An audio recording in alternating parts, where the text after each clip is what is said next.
Good morning and thank you for joining with me today. The story's told about a fellow who signed up to be a monk in one of those silent orders. They were only allowed to say 2 or 3 words every year. And at the end of the first year he got his chance and he said, "Porridge cold." At the end of the second year he said, "Porridge lumpy." And at the end of the third year he said, "I quit." One of the other monks said, "I'm glad, because he was always complaining." All of us, sometime or other, have got something to moan about or complain about. Maybe even in the church. Maybe it's me, maybe it's the organist, maybe it's the hymns we sing, maybe it's the hymns we don't sing. But there's a difference between disagreement and grumbling. People are entitled to disagree. In fact, I think it's quite healthy. Grumblers are people who generally want to be unhappy. They don't want a solution. They just want to grumble and moan.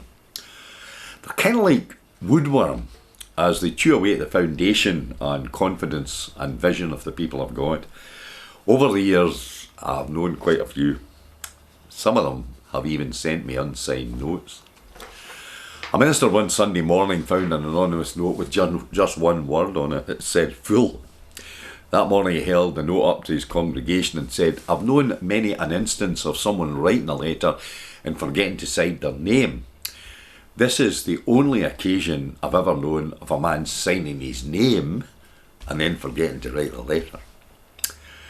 Those folks are usually good at criticising what's wrong, but never have any solution.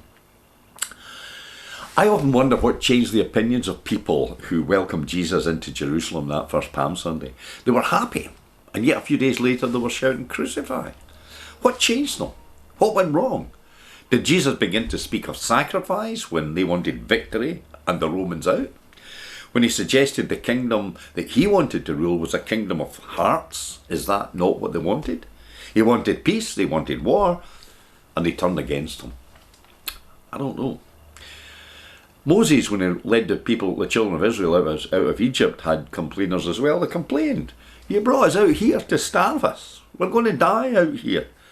We can learn from their experience and also from our New Testament faith. I remember hearing of the father who pulled into a petrol station once and filled up, and the 6 children got out and went to the loo. A few minutes later they pulled away, not realising one of the girls was still in the loo. The other 5 wailed, "You forgot Peggy." Instead of listening to them, he drove on, demanding that they just be quiet and stop whining.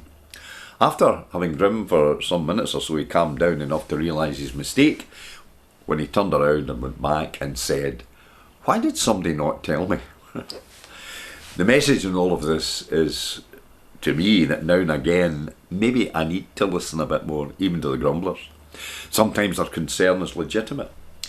But it's just the manner with which the grumbler uses to convey the message which I find difficult and inappropriate. So I say to you today, think twice before you grumble. And if somebody grumbles at you, think twice before you reply. My dad used to say, and he got it from the Bible, "A soft answer turneth away wrath." Wise words indeed. Again, thanks for listening to me, and God bless you.